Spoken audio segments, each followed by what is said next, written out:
There is a certain kind of silence that doesn't feel peaceful or restorative. It follows you into every room, every crowded street, every late-night moment when the world has gone still. It's the silence that settles in your chest when you realize your phone hasn't buzzed with a real message in weeks. Not because you muted notifications, not because you needed space, but because no one is reaching out. It's the silence of walking through busy spaces and feeling completely unseen, of having stories you'd love to share, jokes you wish someone else could hear, thoughts heavy enough to break you, but no one to hand any of it to. Small victories are celebrated alone, disappointments are swallowed in private, and slowly, you start to exist in a world where your inner life has no witness. Millions of people live in this reality, not because they chose it, but because circumstances, experiences, and psychology quietly nudged them into it. Outsiders often imagine that people without friends must be antisocial, aloof, or simply uninterested in connection. But that assumption misses something far deeper. The psychology behind friendlessness is rarely simple. It is a complex blend of past wounds, learned defenses, hidden fears, and subtle coping mechanisms that eventually harden into isolation. And when researchers study chronic social isolation, they uncover something startling. The brain doesn't just feel lonely over time, it changes. Neural pathways involved in social understanding begin to weaken. The regions responsible for recognizing facial expressions, interpreting tone, and reading social cues become less active.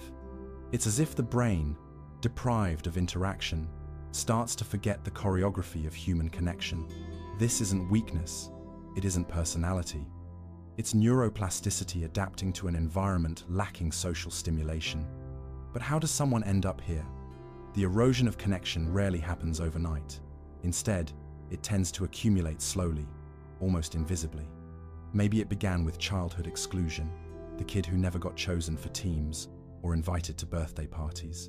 Maybe it came from a betrayal, a friend who shared secrets, a group that drifted away without warning. Each moment leaves a microfracture in trust. Over time, these tiny fractures form psychological scar tissue. Psychologists call this social learning. The brain starts associating vulnerability with danger, openness with pain, trust with disappointment. So, it adapts. It learns to hold back, to expect less, to play it safe. Not out of choice, but out of self-preservation. These protective behaviors eventually turn into invisible walls. A friendly message feels suspicious. A delayed reply feels like rejection. A cancelled hangout becomes proof that you're not worth the effort. People trapped in this mindset aren't imagining things, they're interpreting the world through a lens that was shaped by real experiences. Ironically, many people without friends develop extremely high emotional intelligence. They've spent so long watching social interactions from the outside that they've become experts in human behavior. They notice inconsistencies that others miss, forced laughter, insincere compliments, power dynamics within groups. But this insight becomes a double-edged sword. When you see through surface-level friendliness, it becomes harder to accept anything less than genuine connection. And genuine connection requires vulnerability from both sides, which feels terrifying to someone who has spent years being wounded. So they wait. They wait for the rare person who feels safe. Someone who listens without judgment, who cares without obligation, who can handle emotional depth instead of being intimidated by it.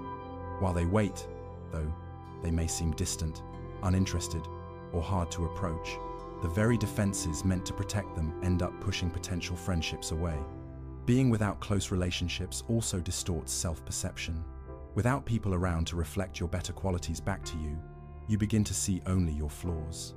You convince yourself that you're boring, unlikable, too intense, too quiet, too something. When someone shows interest, you question it. Are they being polite? Do they want something? Will they eventually leave like everyone else?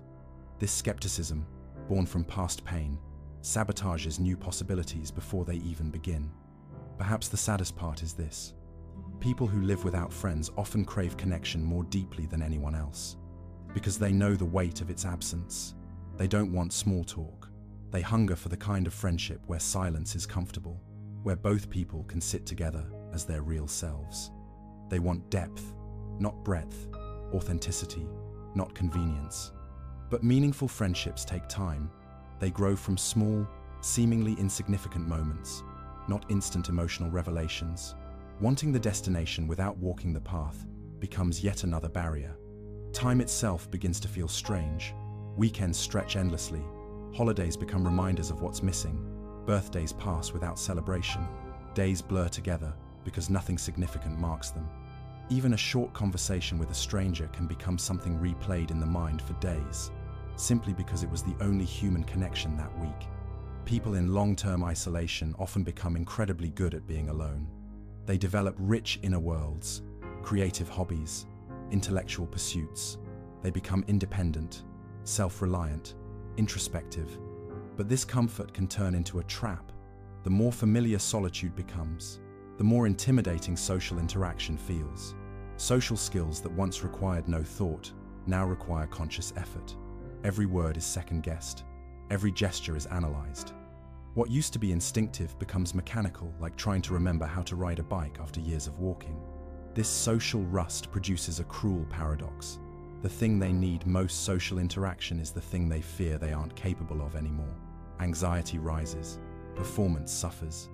This reinforces the belief that they're bad at relationships, tightening the feedback loop until reaching out feels impossible.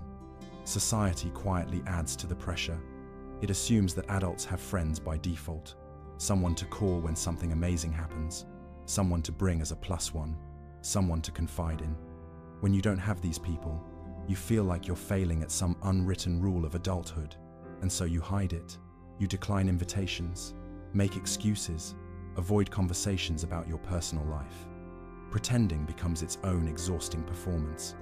In the digital age, isolation takes on new shadows.